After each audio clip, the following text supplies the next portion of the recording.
Perfect Talkers. Make sure you hit that like button, hit that subscribe button. You know how it's going down. Let's get to what you came here for, man. First and foremost, on this episode, we're going to talk about Kanye and Adidas working out a new deal. What's that all about?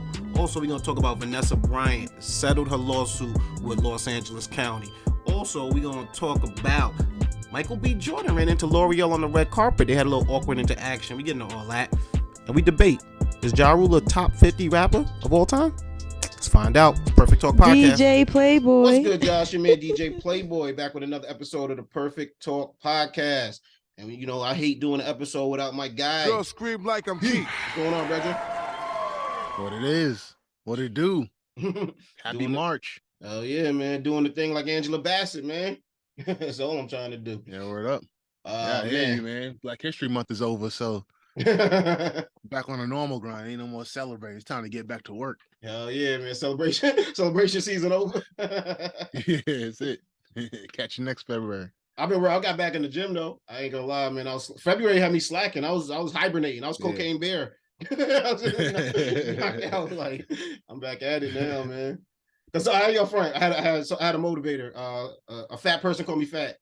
And that shit. That'd be the worst, bro. That'd be like, okay, you dog, okay. Life is funny with all this about like mental health and being toxic and shit like that. Some of the old school shit worked, man. Like some of the motivators, like it's still effective, but still relatively healthy. You know what I'm saying? Like to say that, yo, man, like you could have been like, man, body positivity and all this type of, you know, fat person call you fat. The old school, be like, no,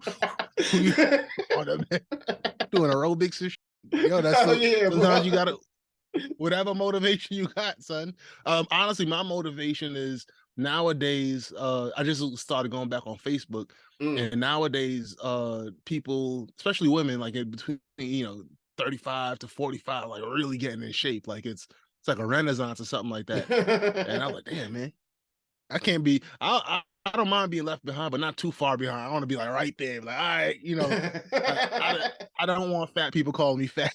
That is what I'm saying. I just want, like, if you mildly chubby and you say, oh damn, Keith, I'd be like, all right, nah, okay, I could deal with that, but because the fat person can't really call you fat, but they love when you gain some weight.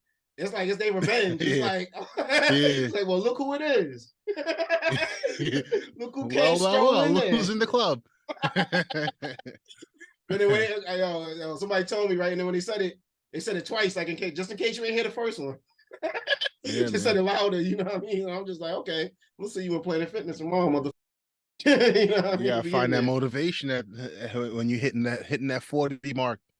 It's like Michael Jordan, right? He said he always had to have an enemy. He had to make one up if there was none. You know what I mean? So you got to do it, man. Yeah, Keith, we ain't kicking in a minute, dog. It's been since I chopped it up with my guy Keith, and when I see Keith, we gotta catch up with Keith. It's my favorite segment, man. Catching up with Keith. Let's get right to it. Sing it. Been so long. Catching up with Keith. Keith, Rihanna, did the thing at the Super Bowl. You know what I mean? Everybody either liked it, had some type of judgment for it, or felt like it was. But did you know the FCC said they got 103 pages of complaints? Almost all of them were about Rihanna. Her gyrating, her crotch grabbing, her finger sniffing, and her crude lyrics. The finger sniff was a little over the top, but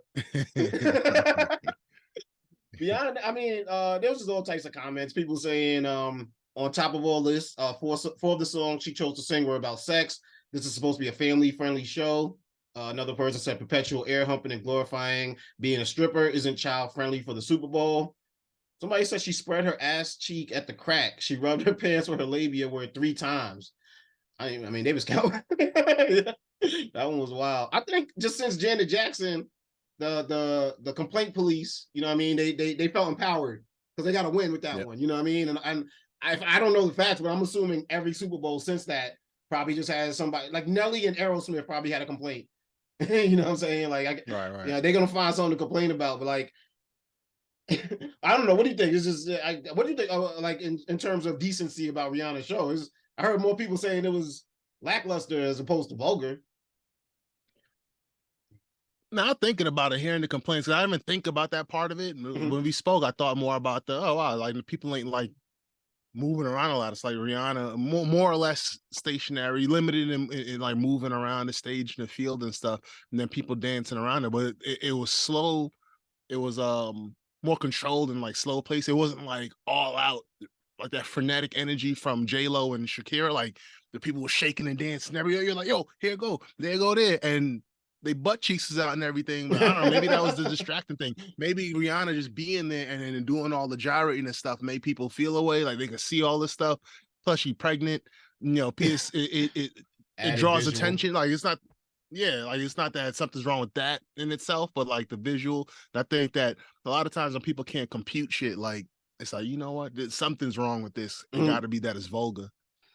But I mean, I guess the Super Bowl is highly watched, but who said it was supposed to be child friendly?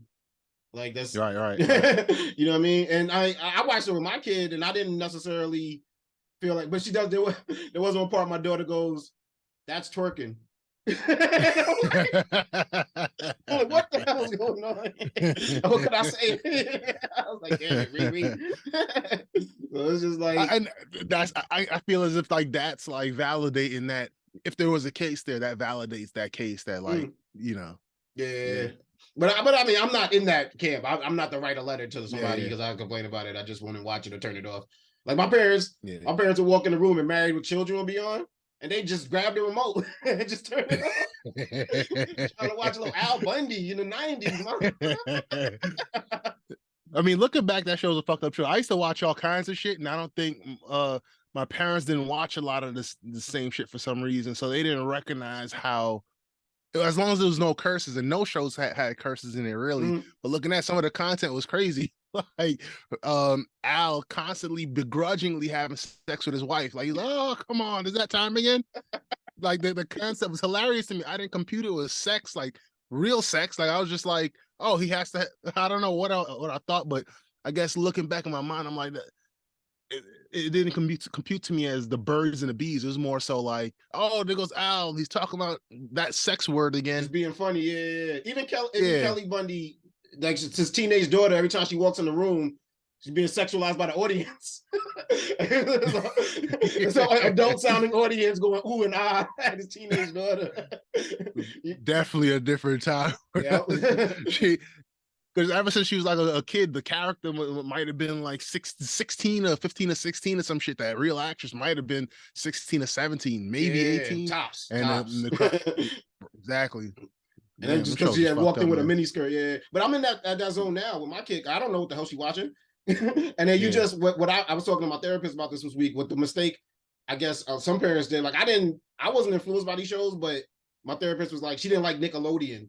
She felt like it taught kids to act bad and or just be mischievous. And like I've heard that sentiment, you know what I'm saying, before from some other like grandparents in the older generation. And like I'm in the zone now where like I do notice when she watches certain shows, she get a little attitude. She get, you know what I mean? Like she tries to be funny like it's a sitcom. And I'm like, that shit ain't funny in real life. You know what I mean? She tries to razz her dad, like, I'll razz you, dad, and looks at the camera. Like, what are you looking at? I'm here.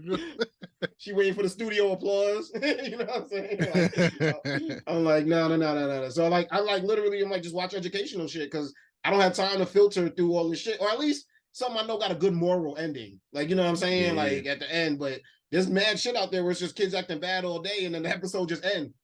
You know what I'm saying? Yeah. And don't even go down. Yeah, I mean, look at Home Alone, man. I mean, it's just a lot of shit out there. And it makes sense. I mean, looking at it from that standpoint. That was bad parents. But we didn't know about the story. It was a story about bad parents. I didn't realize that shit until I was like 37, man. I was looking at it was on during Christmas, and I was like, man, I'm terrible ass parents, man. Left their middle child home. That's crazy. Yo, catching up with Keith, man. Jake Paul caught the L, man. Jake Paul was defeated by Tommy Fury by split decision. Full disclosure, I didn't watch the fight, but I watched the highlights, man. Did you see any of it? Nah. I only saw the end, towards the end of the fight, but that was it, really. I didn't pay for the fight. It was on pay-per-view. I only saw the highlights. You wasn't about the highlights. Nah, I hear you. But like, I think that this is actually good for Jake Paul. You know what I'm saying? Because now what I think it invites a little bit of that. Well, maybe people had skepticism and think that he was like, people was, getting paid to take drops, you know what I'm saying, and then fall. But now it's kind of like validates him, because most real boxers catch L's. You know what I'm saying? Yeah. It's not like that Floyd Mayweather where you're like some mythical character. And even that's met with a top level of scrutiny. You know what I'm saying? People judge Floyd like he did some dodging or whatever. And it's just like, I mean, the man's still undefeated, but like that, most boxers are going to catch an L at some point. But and this was about split decision. So now you got the possibility of like a rematch. You know what I'm saying? It wasn't like a knockout. It wasn't anything like that. And what I'll say is, we don't talk about a lot of boxers on this show, but I feel like we mentioned Jake Paul a few times. You know what I mean? So what he's doing for boxing, whether love it or hate it, he's bringing the attention to it. Well, I think that's what boxing, that's what a lot of sports needs in general. I mean, when you look at the NBA go into Europe and Africa, they trying to get attention, like some more eyes on them. So boxing, it was just getting, throughout the years, got less eyes because of the UFC, and people just tired of people seeing other people getting punched in the head for sometimes a little bit of money. And Jake Paul said, all right, here goes the attention, here goes the money. Get down with the team. So kudos to him, man. Yeah. And also he's well, I'll give this to Floyd and Conor more than I give it to Jake, but now they're creating this funnel where UFC box fighters can go into boxing. You know what I'm saying? And kind of celebrity boxing where they don't really have to like do like the bottom level shit. Like I think Francis Ngannou is gonna fight Tyson Fury. That's crazy. Like, yeah. It's just like, you know what I'm saying? Like, but I think they're using small gloves, like to kind of even it out a little bit. Yeah. So close to the bare knuckle type shit. Like it's gonna be, but they get the chance to like this one fight. What did Jay-Z say about Tyson? You know what I mean? 20 million one night. You know what I'm saying? Like that's you can actually hit those numbers. Catching up, and that's probably a nice payday for both Fury and Ngannou. Like, yeah, hell yeah, that's crazy bread. I think what Dana is gonna have to do, he's gonna be forced to do. Dana White, head of UFC, is start promoting, instead of stopping his fighters from doing these fights. He's gonna have to do what he did for Conor and be like a promoter on them, because it's like, I don't want to. The UFC model doesn't allow me to pay you this bag, but let's get you this bag. If your name is big enough and some other dude want to fight you from the outside, like, let's go. You know what I mean? Let's do it. So what do you got to do? Come out of your business wise, come out of your contract and then do it. It seems like it, yeah. Like, Ngannou, they back, like try to resign or something. Well, you're not gonna want to resign. Like, why would you go back and fight for like pennies on it? You know what I mean? Like, they couldn't come to an agreement. Ngannou in the UFC, so he's just like, I'm gonna go get the bag. I mean, and he probably get the bag. There's this new Amazon got their own shit now. I think it's called One Fighting, and then you got Bellator. So now you'll go get the bag over there now. You know what I'm saying? If you really got that feeling to get right back to it. But it seems as if, I think Nate Diaz wants to do like one too, but he had to retire. You know what I'm saying? So it kind of feels like you got to get out of your UFC contract to go do that. And I think that's a missed opportunity, especially for the UFC to make some extra income. It's crazy. I know, it's real out there. Keith, catching up with Keith, man. You familiar with QC, Quality Control, the record label, right? Nope. That's the joint where it's a W instead of a U or something like that. I'm not sure about that. Thinking about one of the Tyler Farley's albums or some shit like that.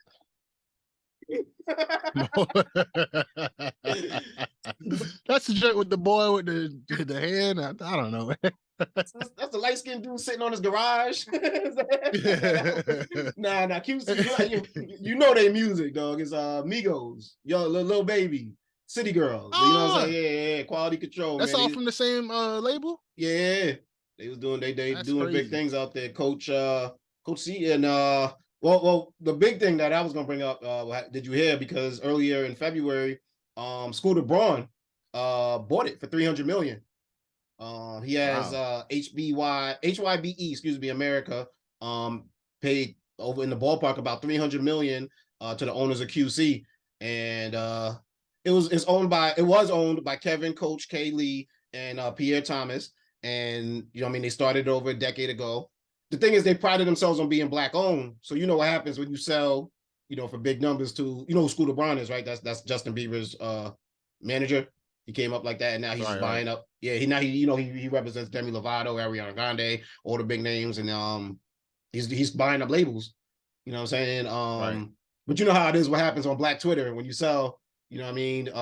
They start being like, sell out. You done, I thought we was black, we was running this. And I think actually they still are gonna be in control of the company just under Scooter's leadership and his direction. Yeah. But I mean, I never really got your opinion on this because this has happened before, right? Like Jay-Z a few times got these I guess like, you know what I mean, like slander thrown at him, like, yo, you selling out by selling, I think, a title at the time, and you know, some of his other business moves. But how do you feel when like these big businesses are owned by black guys and then they sell them to these other companies? Like, because I think some people just out there just don't understand how business works. You know what I'm saying? Like, I would think that's the goal, right? You want to, you know what I mean, you got in at the bottom, you built it up, and now you just sold it for like generational wealth. But I don't really get where the backlash comes from black Twitter.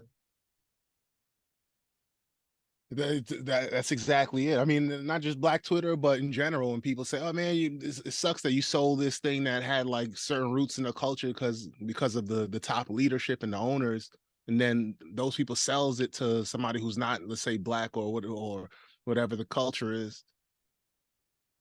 They supposed to sell it like that's like the whole point, like for you to get some cash business, and then flip it exactly instead of just sitting on it. And but some people may want to do that, like. Diddy may feel a way about saying this bad boy is synonymous with Diddy. I don't want to do nothing. This will remain mine. But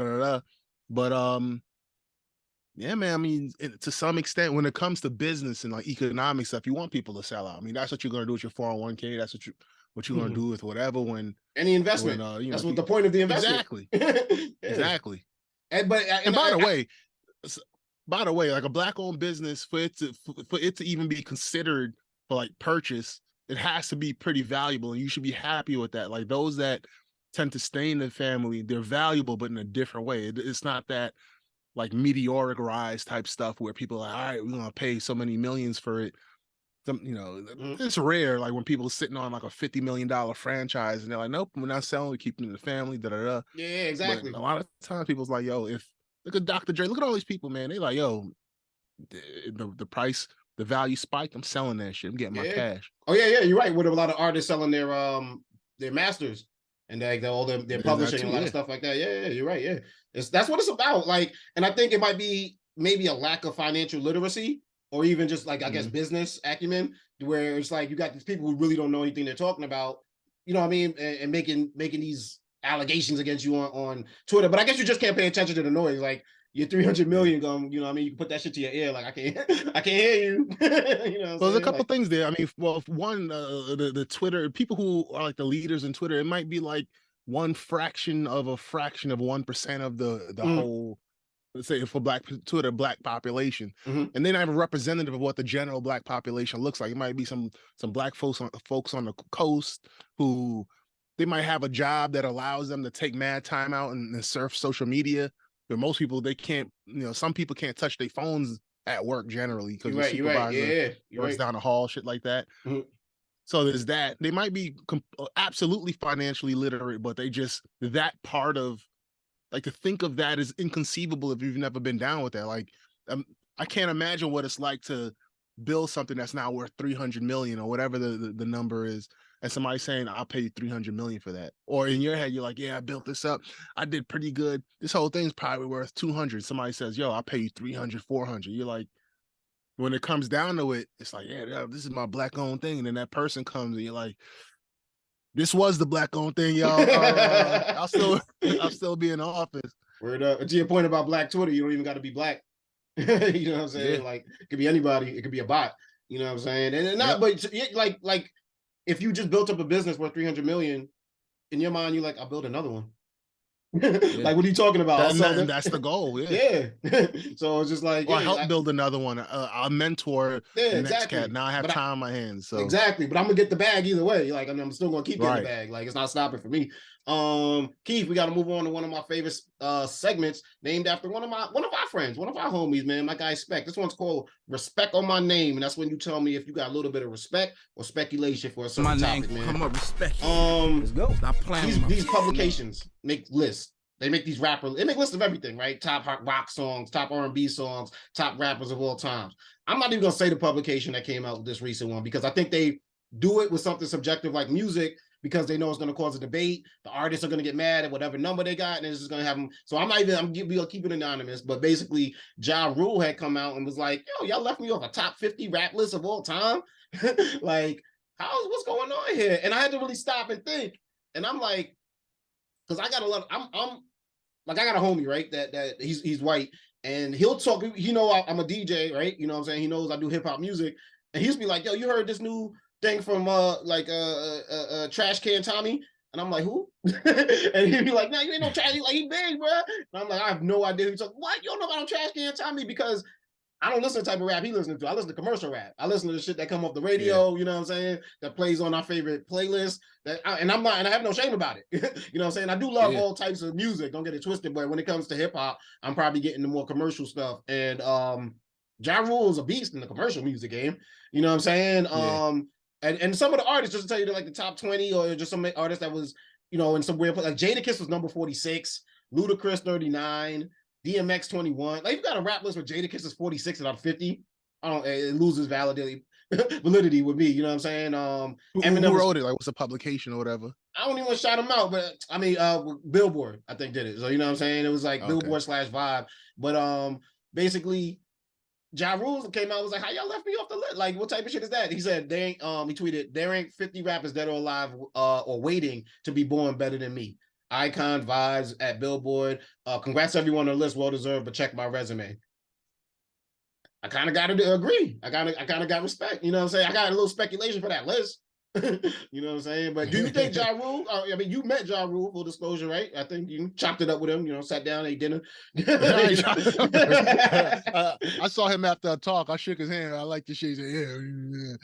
And then that's it. He got his little self, got his back into his Maybach, and that was it. But well, is he on your top 50 list? I guess. Oh, go ahead. My fault. Go ahead. Is he on my top 50? Well, it depends so much on generation. I think you really have to put together a team of writers. Like, that's where diversity matters as far as like age and stuff like that, and like people who actually was listening to the music. Honestly, man, I listen to a lot of podcasts, and I try to listen to the hip hop ones, but I stopped because it's like too.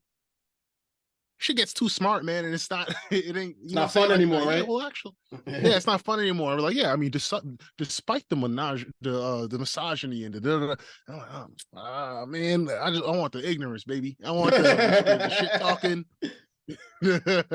like certain Nas songs, like when he gets into the shit, like I'm like, I can't. I just feel like too scientific. Too scientific, but man, that's a suspect ass list. Ja Rule should be in the top 50, man. I mean, it depends what the measurements are. It reminds me of like the NBA MVP. It's like not necessarily about the best player or the most skilled player for that year. It's like who had the most impact. Mm-hmm. Ja Rule had a lot of impact, man. I mean, we always talk about how ironic it was that 50 dissed Ja Rule for the singing stuff when 50 rose to fame on the singing stuff. Mm-hmm. Like the grimy shit was like, oh man, that's some cool grimy shit. I feel like robbing people. All right, cool. That'll earn you like 25,000 album sales. Then he started singing, boom, like diamond type shit. Through the roof. Ja Rule set that shit up. Hell yeah, man. Nate Dogg couldn't rap, but like the singing shit in hip hop, he probably laid down the foundation. But now you get a dude who can rap and sing. Mm-hmm. And you got your a Ja Rule. Yeah, that's the oldest trick in the book. MTV did it. Yeah. BuzzFeed lives off of it. You know what I'm saying? You make a list, people get mad. You might throw a bullshit one in there just to get people mad, just to get people in the comments like, what the fuck is that? What? Ooh. Trash Can Tommy? Like, how we make a list, nigga? Like, you know what I'm saying? But that's just how you do it. I'm like, this is media, and then we catch on to it. Like, but it's smart because people just fall into it all the time. And it's like this shit. So I never get in barbershop arguments. Like, I don't care about your opinion. You're not gonna change. Yeah. I like listening to Drake, nigga. Leave me alone. Like, what the fuck? Oh man. Keith, it's time for my real favorite segment, man. Have you heard? I hear headlines. I bring them to the table, and I see if you heard about them. We never really spoke about this after Kobe's passing, but like something real disgusting happened. You know what I mean? When Kobe died. The first responders who showed up took pictures and shared them with their coworkers, you know what I mean? And I'm not quite sure how this all came out. I'm assuming Kobe's so loved in LA that, you know what I mean, you send it's like if we had a nudie pic or something like that, and somebody just sends it, it's gonna pass around. If the person eventually finds out the dude she sent it to has been passing it around to, you know what I mean? So it's like, I think just people talking like, yo, you seen pictures of him actually, you know what I mean, like burnt up and like crazy shit like that. So word gets back, you know what I mean, and Vanessa Bryant is like, yo, I'm suing, you know what I mean? And back in August, she was originally awarded $15 million after a jury found that the Los Angeles County Sheriff's Department, Fire Department shared photos from the deadly helicopter crash. But just this week, she reached a settlement of $28.5 million. That really, you know what I mean? Like it still kind of doesn't feel like enough because of just how disgusting it is, and you know what I mean. That sucks how much she's been through. But that is, shout out to her. You know what I mean? She still has 3 kids, right? So you know what I mean. That sets him up like very well. You know what I mean? Already and his legacy, you know what I'm saying, shouldn't be disrespected like that. But have you heard, Keith? Yeah. I did not hear they reached a settlement. I heard that she sued, like initially. I don't even know, didn't even know the amount, but I know, she, you know, probably within like 3 months or something of the incident, like she, you know, filed suit. So that's cool, man. That's cool that they reached that settlement. It is some pretty fucked up shit, and just shows the importance of professionalism. To train professionalism, to, you know, put that into the training for people like this, but also for, I don't know, for schools and colleges or certificate programs or whatever, just emphasize that professionalism piece. Bro, it's like you're there to help. And ethics. You did to help. And I understand maybe nothing could have been done at that time, but why is this culture, right, of let's take our phones out instead of helping somebody, right? Like another disgusting thing that happened, I think last year, was like there was a rape that was like everyone caught on their cameras on the subway, I think in Philadelphia, and like y'all pulled out your cameras instead of helping. You know what I mean? Like that's nuts. Like what's going on here? Like, so you know what I mean? Like that's just sad that the world that we live in, and we just everybody wants to put something up on social media. Everybody wants to repost something, and as opposed to, you know what I mean, giving a helping hand. Or living in real life, like for real. Like people who they might videotape their kids' entire recital and never see like the recital. You know what I'm saying? Oh yeah, just because they're holding the camera up the entire time. Yeah, you're right. Yeah, I was at my daughter's. My daughter had one of those, and I was in the back, and everything I got is mad people. You know what I'm saying? Holding up their shit in front of me. You know what I'm saying? Yeah. I'm like, nobody's looking. You're right. I think I seen something like a meme like that. It was like concerts in the '90s, and it was just everybody rocking out, and then it was like concerts in the 2000s and just mad phones. Everybody had them up in the air. Yeah. Keith. I mean, I'm not gonna, you know, be cranky and old and lament it, but you know, that's just the culture. That's just the culture we live in. Every now and then, you'll have a grandparent holding up a big ass iPad in the crowd at our recital. You was born before 1970. I get it. You gotta use what you got. You gotta use what you got, man. Keith, have you heard Adidas and Kanye West, also known as Ye, have come to a new agreement? Weeks after Adidas announced that their revenue would take a 1.2 billion hit in 2023, following the end of the Yeezy partnerships. Rumors are out now that they have worked out a new deal with Yeezy to try to sell the 500 million of unused Yeezy merchandise that they have.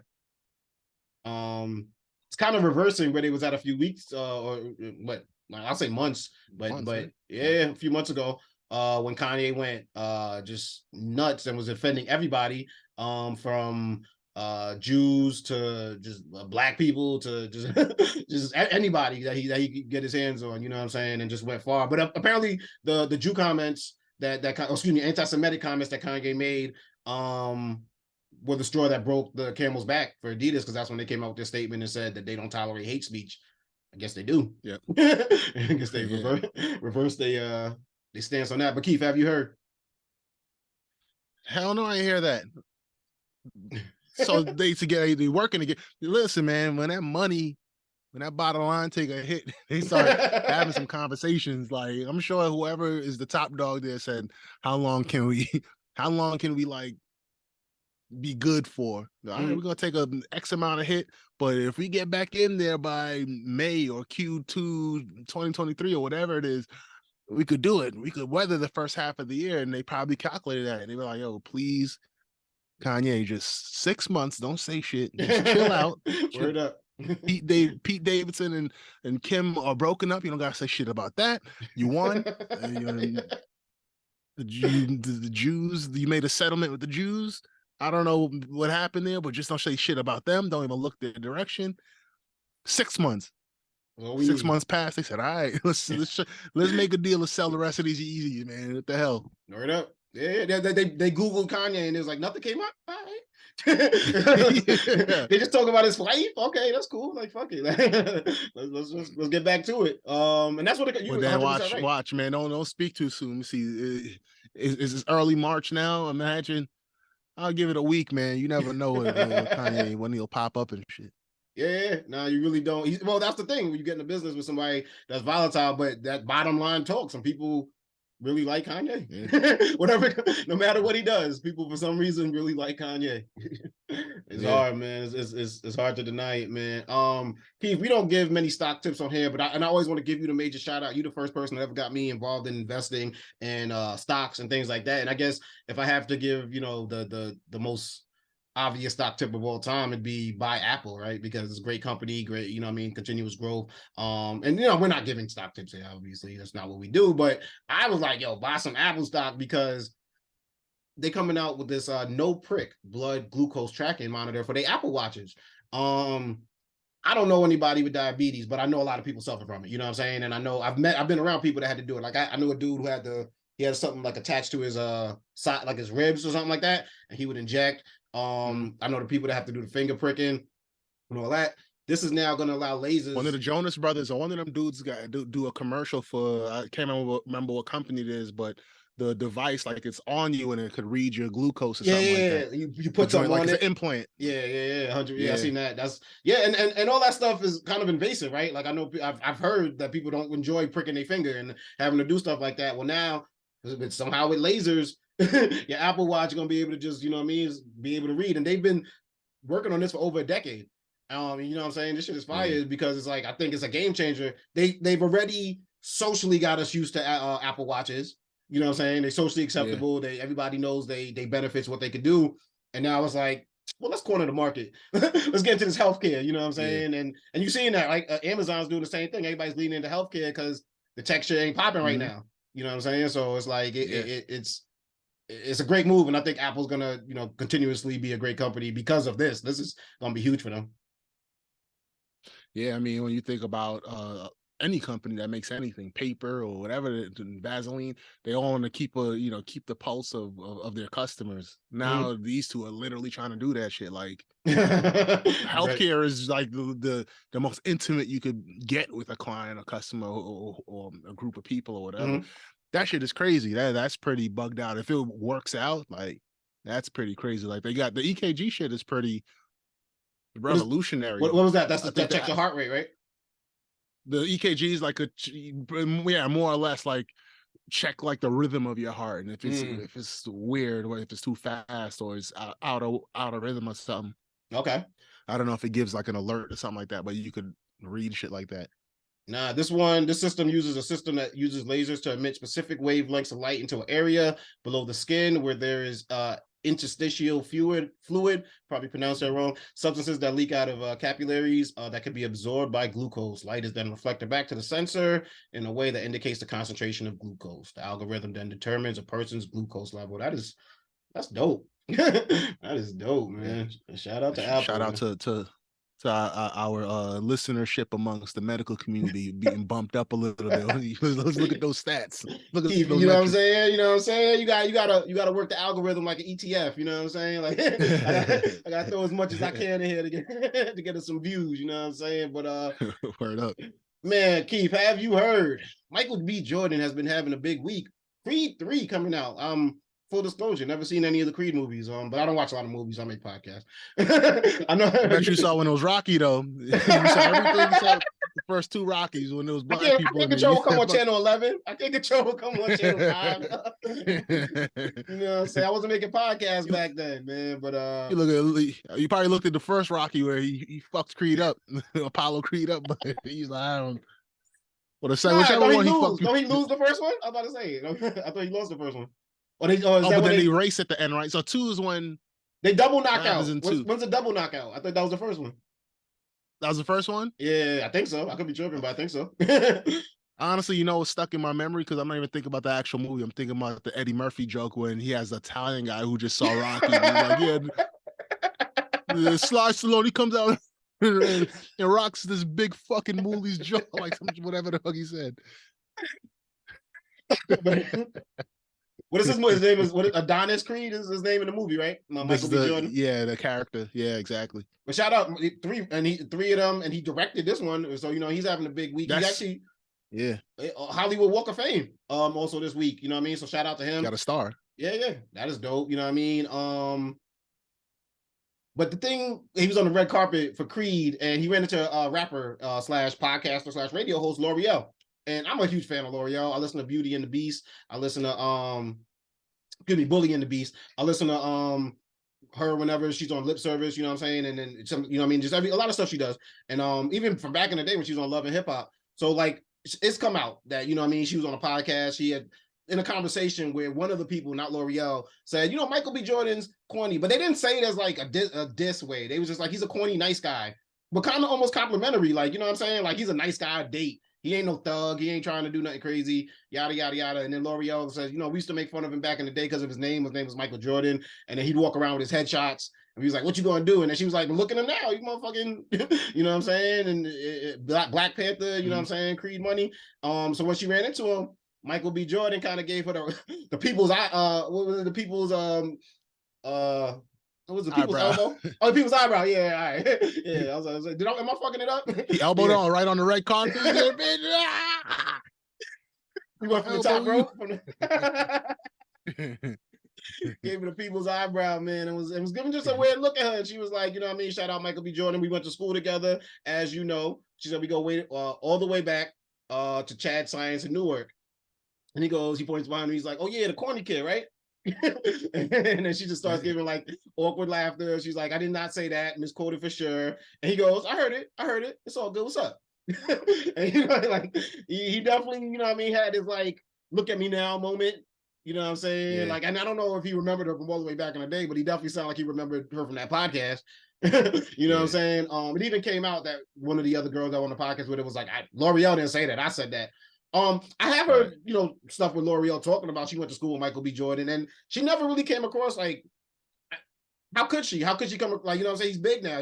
He's a superstar, you know what I'm saying? It's like, you know what I'm saying? Like I can, you know what I mean? It's just weird. Like, even though she's not a nobody herself, she knows Michael B. Jordan's a celebrity. So she wouldn't even like trying to really play him or make him look bad or anything like that. From what I heard, I never heard her put out nothing like that. But Michael B. Jordan felt some type of way, and you allowed to feel some type of way, I guess, right? Like if it's somebody from your past, but I guess you think he handled that, like I heard about the buzz about it. Like I seen he was trending, and then I seen the video, and I'm like, it wasn't even really that bad, because he goes on, has a full interview. Jonathan Majors, you know what I'm saying, comes up, they dap it up. He goes back to talking with her, you know what I'm saying, and then at the end of it, she was like, well, you're not corny anymore.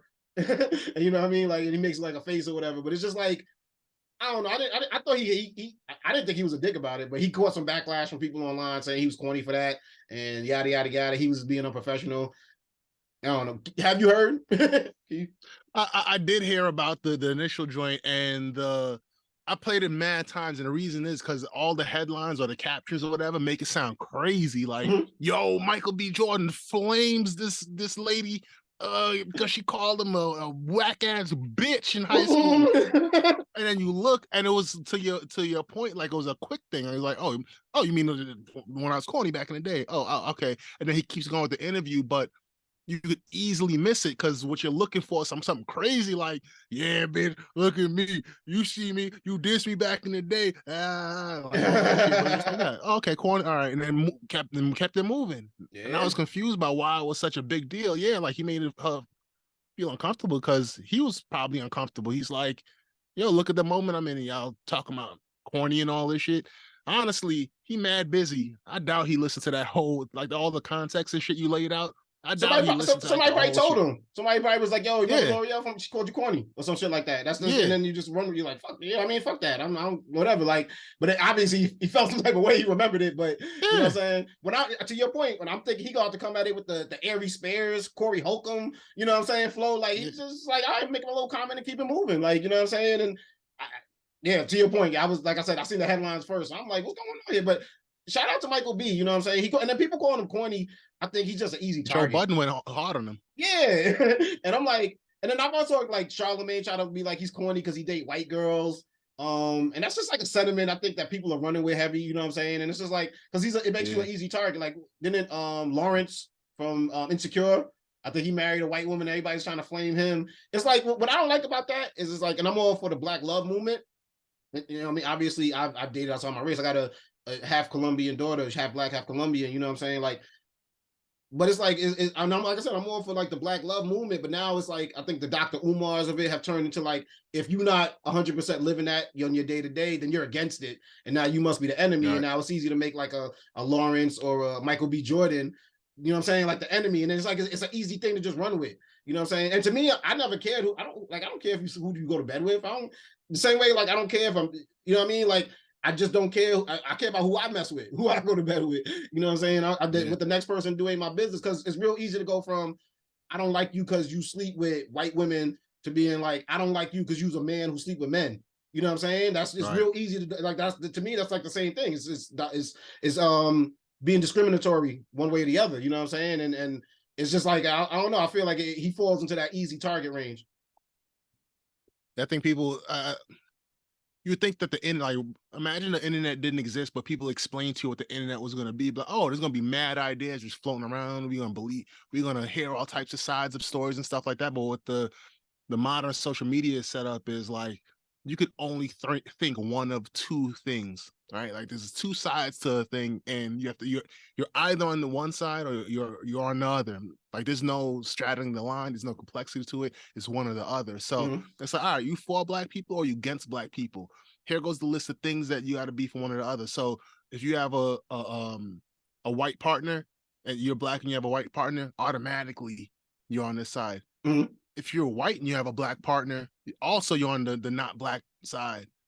All right. But it can't, you know what I'm saying? Like, it can't be, if you're white skin, you have to be on this side. Yeah, they want to put people in boxes. It makes it easier. It makes your life easier to put people in boxes. But I feel like very firm boxes with no flex at all. But who really gives a fuck who Michael Jordan's fucking? Like, I don't care. I don't give a fuck. The real Michael Jordan and him, Michael B. Like, I don't give a fuck what they doing. Do you? You know what I'm saying? Like, like, that to me is weird. I've never cared about who somebody else is messing with. Like, that's just weird to me. But like I said, it makes him an easy target, man. And that wasn't the only thing he was in the headlines for this week, man. I don't know if you've seen, Keith, but little things I've seen on the internet. Let me see if I can show you real quick. Michael B. Jordan has some pictures with your man Jonathan Majors come out, and people, had some shit to say about this. You know what I'm saying? And to me, right, that's, I don't know if y'all know, you know what I mean? I made my acting debut. Shout out to Ayo Niche. You know what I'm saying? She got a commercial coming out soon. So, I got my SAG card. You know what I'm saying? I consider myself a thespian as well. And I just see two thespians taking pictures. You know what I'm saying? Like, that's when I first seen Jonathan Majors, it was in White Boy Rick. And then I seen him, I think, the next time on SNL. And when I seen him on SNL, I'm like, oh, this is an actor. That's a theater actor. Like, he got that theater actor vibe to him. You know what I'm saying? Like, but is this like, I think the easy thing, right? People were like, oh, well, that's gay. Y'all can't be alpha males. What are y'all doing in this picture? And it's like, I don't know, can Black dudes just be, you know what I mean? Like, can we just look at Black dudes doing pictures like this and not necessarily, like, gotta throw sexuality on it or some weird shit on it? You know what I mean? It's just art. Yeah. Well, this, I think it transcends art, because from what I read, like, they actually form like a brotherhood type relationship working in this movie. On Creed 3. Because on Creed 3, with Michael B. being an actor and director, and then Jonathan Majors being an actor, like, they some kind of bond that they formed. That they both Black, they both about the same age. So I'm not sure what was the basis of the bond, but they built a bond, and I think people forget about the importance of brotherhood. And just when you look through our history, how brothers are related to each other. I mean, when you think about brothers, even cousins, like, taking baths together, playing all the time together, hugging, being comfortable, fighting, hugging, in fact, enjoying hugging, and wrestling. You know what I'm saying? Just not everything is like, that's the thing that gets me mad with the Black community, is like, everybody's on this witch hunt. He must be gay. Here we go, we got our proof. And it's like, come on, bro. Like, what is everything is two brothers showing, like, like you said, camaraderie. I can't even think of the word, but now that I know that, because I didn't know that part of it until you said it, like, that pictures, the pictures make a lot more sense now. But I also am smart enough, I'm on Twitter enough to know the funniest comment rises to the top. You know what I'm saying? So it's like, everybody look at something, what's the funniest comment I could put underneath it? Not even what your heartfelt feeling is, not even da-da-da. It's like, what's the thing that's going to be the most ironic comment or the most, you know what I'm saying, like thought, like that people gonna be like, that's clever, you know what I'm saying, and as opposed to being your honest true self. So you know what I mean. Yeah, I mean, it's unfortunate just the, you know, the society we live in that's a bad thing, them bonding like that. It's a tough. I mean, when you saw him, Jonathan Major come and dap Michael B up when he was talking to the L'Oreal or whatever. Yeah. He like that brother, like that was part of that whole thing. Like, oh, this is the guy right here. I thought that was the part. I was like, oh, Jonathan Major gonna hype him up, and then he gonna start getting more into and he's just gonna walk away in the interview like you're not even gonna turn back to it. I was like, he came back. Oh, what are y'all talking about? That was a sketch, and actually Cameron wrote it. So, the whole shit was laid out. I'd be like, yo, Keith, this the girl from high school I was telling you about, son. Just walk off on it, you know what I'm saying? Like, you know what I mean? But, yeah, and shout out to, I mean, and I don't think that they care. I think Michael B. Jordan is in a successful enough place right now that he doesn't care. But even if he did, you know, everybody takes a bad photo shoot every once in a while. But you know what I'm saying? To him, it's like, I think they're standing up to a stereotype that's bigger than the silliness that people are going to make memes about for a week.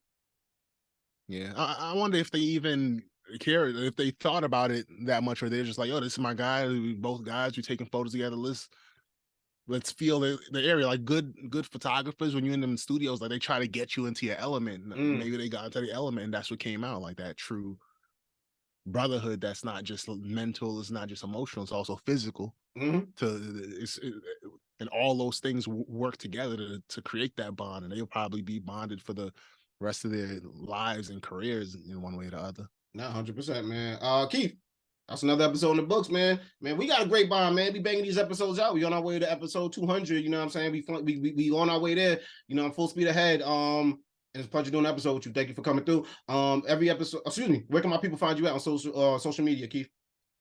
Yeah, don't forget about me, brother. I'm skipping ahead, right? I'm skipping. Yeah, man. You being a cocaine bear right now. Instagram, me and my _35. Shout out to Keith's Instagram. Go check him out. You can check your boy DJ Playboy out on Instagram at PLICCAPEEZY, PLICCAPEEZY. Also, check me out on Twitter at DJ Playboy. Check out Perfect Talk on Instagram at Perfect Talk Radio. Also on Twitter at Perfect Talk. There's a new account we just started, so go follow that. Check out the website, www.perfecttalkpodcast.com. Every episode of the Perfect Talk Podcast, my radio show I do with my guy DJ Show, Money Talks Radio, and my show, The Night Shift, you know what I mean, making a comeback, so go check for that. Also, you can find us on Apple Podcasts, Google Podcasts, SoundCloud, Spotify, iHeartRadio, everywhere your podcasts are available, and I'm trying to get us more places, you know what I'm saying, so be on the lookout for that. But just search Perfect Talk Radio, and you can find us, so tell a friend, because we're doing the damn thing. Also, check us out on YouTube. Shout out everybody watching us right now. We see y'all. Make sure y'all hit that subscribe button, hit that like button, and you know what I mean, keep coming through, because we're doing it for y'all. If y'all listening to us, go check us out on the YouTube, you know what I mean. Like I said, search at Perfect Talk Radio, you know what I'm saying, search Perfect Talk Podcast, is gonna come up. Keith, a lot happening on TV. By the time they hear this, it's gonna already air. But John Jones making his comeback. I know that's I think that's happening tonight, you know, while we're recording this. Also Chris Rock doing his live Netflix comedy special called Selective, Outrage. I think they're gonna have a pre-show and a post-show for that. And before we get into what you're watching nowadays, like, I mean, I'm a little happy about that live TV. Netflix making that first venture into that, or maybe I could be wrong. I think it's their first venture, but I don't know. I kind of like the feeling of everybody watching something at the same time, right? Isn't that fun? That brings some. I think that's why fights are like exciting too. You know what I mean? Because everyone's live tweeting while they're watching it and just, you know what I mean, commenting on it. But you looking forward to that comedy special? Yeah, man, that's Chris Rock, man. He's one of the GOATs. I feel like as if when people talk about this GOAT conversation, I was thinking about it the other day. I guess is with any artist, like the impact it made at you at a certain time. You know what I'm saying? So like right now, people still maintain Pryor is the best. Some people say Eddie Murphy's the best. When you think about Eddie Murphy, man, he did all this shit before he was 30. Like his comedy was still immature. I wonder what it would sound like even if he had did something in the 90s and shit like that. Yeah, so right. People say Dave Chappelle is the GOAT, but like what Dave Chappelle was before, up until Chappelle Show was completely different from what he is now. Like, it's like a whole different comedian. So I feel as if like, is he the GOAT? It's just a question. I'm not saying that he's not or he is necessarily. So Chris Rock is definitely one of those, like the war between niggas and black people and Toss Salad Man and all these classics, like still hold up to the day too. Like, yeah, they still could watch it. Yeah, exactly. It means a lot. It used saying a lot of people are smart nowadays because of all the information we got. People who were smart back in the 90s, there's some history for y'all, yo. 90s and before that, people's fucking geniuses because they had to go out, they had to go to the library, they had to learn from mentors and older people. They were listening and soaking in information. Right now, I'm only a genius because I got my iPhone here. You ask me anything, nigga, I would be like, I get the answer, right? Yep, pre-Google, you had to know. No, yep, you're right. You had to go live some life. Yeah. No, you're right. Exactly. So I'm looking forward to it. He's one of the smartest out there. He made a way for dudes who's being smart, like Dave and what's the Gerard Carmichael, like these smarty art dudes. Like he paved the way for those dudes, man. You're right. No. And then like the big sell is the Will Smith thing. He obviously being spacked by Will Smith at the Oscars a year ago.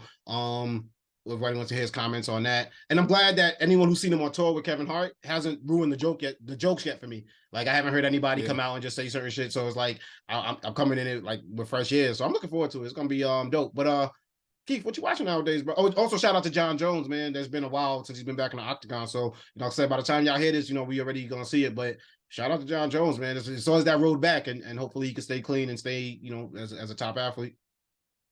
Yeah, he's fighting heavyweight now too. Yeah, yeah, he coming back. Yeah, it's exciting, man. It's been a rough ride for John Jones, but definitely ups and downs, and we're gonna see where he take it. But what you watching nowadays, my brother? I'll tell you what I saw the other day, and I'm a little bit behind. I saw this this week that just passed, but The Woman King, tough movie, man. Dope movie. I heard some backlash about it. I ignored it. I don't know what they're talking about. It's a straight up action movie.